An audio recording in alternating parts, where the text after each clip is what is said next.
अपने आंखों से देखा, अपने सामने आप लोगों के सामने मैंने जब उसको चेक किया तो एक रजिस्ट्री तो 27 नवंबर की वो भी रजिस्ट्रेशन क्लर्क के पास पड़ी है और उसके जिम्मेदार तहसीलदार भी है, नायब तहसीलदार भी है, रजिस्ट्रेशन क्लर्क भी है।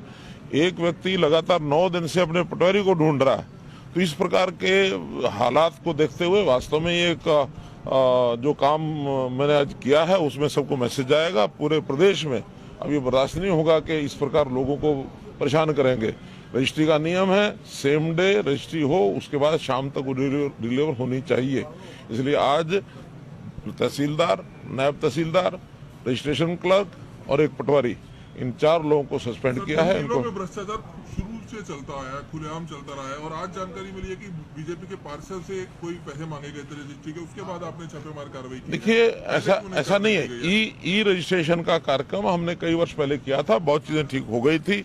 फिर भी जो छोटी छोटी चीजें अभी जो पेंडिंग रह जाती हैं उसकी शिकायतें जहां मिलती हैं वहीं हम एक्शन करते हैं। इससे पहले भी गुड़गांव के अंदर भी हमने एक तहसीलदार को सस्पेंड किया था।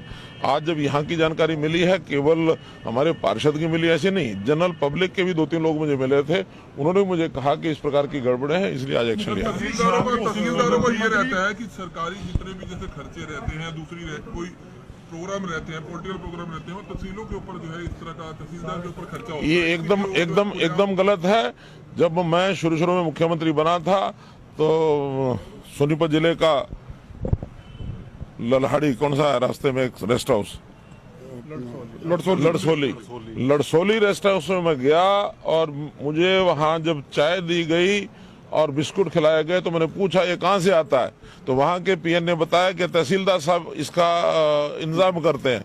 तुरंत मैंने चीफ सेक्रेटरी से बात की, इनको कितना पैसा देते हैं, उन्होंने कहा नहीं देते। हमने कहा तुरंत इनको हर जिले को और जो इसका पैसा होता है, इसकी चाय पानी का जो खर्च होता है रेस्ट हाउस में जितना भी है, उस सारे के लिए उसी वर्ष 2 लाख रुपया साल का डीसी ऑफिस को मैंने मंजूर करवाया। क्यों डी साहब? सर बिल्कुल आया हुआ है। 2 लाख रुपया साल का आता है इस काम के लिए। होता है कि बुके वगैरह के जितने खर्चे होते हैं कोई खर्च किसी को नहीं करना और सब तहसीलदारों को मैं मना करूंगा। इसी प्रकार का कोई खर्च कोई मांगता है, बड़ा अधिकारी भी कहता है उनको मना करें कि मुख्यमंत्री का आदेश है। किसी तहसीलदार को कोई 1% लिया जाता है, वो कहते हैं खर्चा है ना, उसकी मैं कहता हूं जो है ये इलीगल है। जो कोई करे आप मुझे बताओ, तुरंत उसको एक्शन लेंगे, बर्खास्त करेंगे। 5 बजे के बाद रजिस्ट्री जो है वो हरियाणा सरकार के निर्देश है कि नहीं होगी, सारा बंद करे। लेकिन यहाँ 7-7 बजे तक, 8-8 बजे 9 जो टोकन दिए गए हैं 90, वो लगातार प्रातःकाल ऑफिस टाइम के बाद सायकाल लगातार रजिस्ट्री कराई जाएगी। उसमें बीच में खंड अगर पड़ेगा तो उसके बाद रजिस्ट्री नहीं होगी। ये अगर आप प्रावधान ऐसा नहीं होगा तो जाकर आज करा देंगे। जो उस टाइम में जैसे वोटिंग का टाइम होता है तो 90 टोकन के बाद लगातार उनको रजिस्ट्री करनी होगी। वो चाहे उसके लिए 5 बज जाए, 6 बज जाए, 7 बज जाए, उसमें बीच में अगर एक बार कहीं रोक आ गई रजिस्ट्री करते समय कंप्यूटर में, उसके बाद ऑटोमेटिकली उसको बंद करेंगे। आपने एक्शन लिया था, डीएफएससी विभाग के खिलाफ क्यों कार्रवाई नहीं होती? डीएफएससी विभाग पे आटा घोटाला जिन अधिकारी ने पहले किया था, जो उस समय के डीएफएससी, बहुत से विषय फूड एंड सप्लाई के बहुत से विषय चल रहे हैं, अंडर इन्वेस्टिगेशन है और जैसे ही उसमें दोषी पकड़े जाएंगे सबके खिलाफ कार्रवाई होगी।